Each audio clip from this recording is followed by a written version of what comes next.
കോടശ്ശേരി പഞ്ചായത്തിലെ anganwadi worker helper നിയമന ലിസ്റ്റിൽ കോൺഗ്രസ് നേതാക്കളുടെ മക്കളെയും ബന്ധുക്കളെയും തിരികെ കയറ്റിയ നടപടി പിൻവലിക്കണമെന്നാവശ്യപ്പെട്ട് കോടശ്ശേരി പഞ്ചായത്ത് ഇടത് മഹിളാ മുന്നണിയുടെ നേതൃത്വത്തിൽ പ്രതിഷേധ ധർണ സംഘടിപ്പിച്ചു.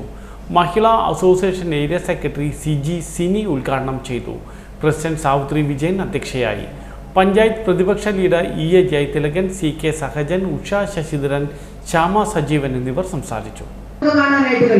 പിന്നീട് അങ്ങോട്ട് എന്താണ് സംഭവിച്ചത് നമുക്കറിയാം. ഈ പഞ്ചായത്തിനെ സംബന്ധിച്ചിടത്തോളം ഈ കോടശ്ശേരി ഗ്രാമപഞ്ചായത്തിനകത്ത് കോൺഗ്രസ് എന്നാണ് അധികാരത്തിൽ വന്നിട്ടുള്ളത്.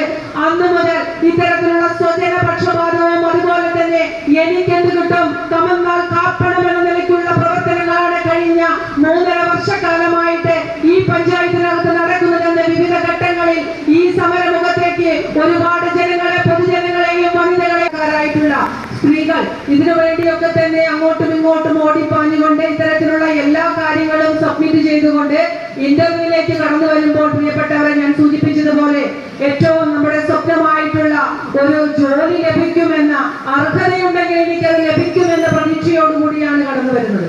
അതിന്റെ ഭാഗമായിട്ട് മറ്റ് തദ്ദേശ സ്വയംഭരണ സ്ഥാപനങ്ങളിലേക്കുള്ളതുപോലെ തന്നെ ഈ കോടശ്ശേരി പഞ്ചായത്തിലേക്കും ഇത്തരത്തിലുള്ള ഒരു തരത്തിലുള്ള ജോലിയും ഇല്ലാത്ത ഇത്തരത്തിലുള്ള ഒരുപാട് വനിതകളാണ് ഈ കാലയളവിൽ പഞ്ചായത്തിലേക്ക് ഈ തസ്തികയിലേക്ക് അപേക്ഷിക്കുന്ന സ്ഥിതിയുണ്ടായത്.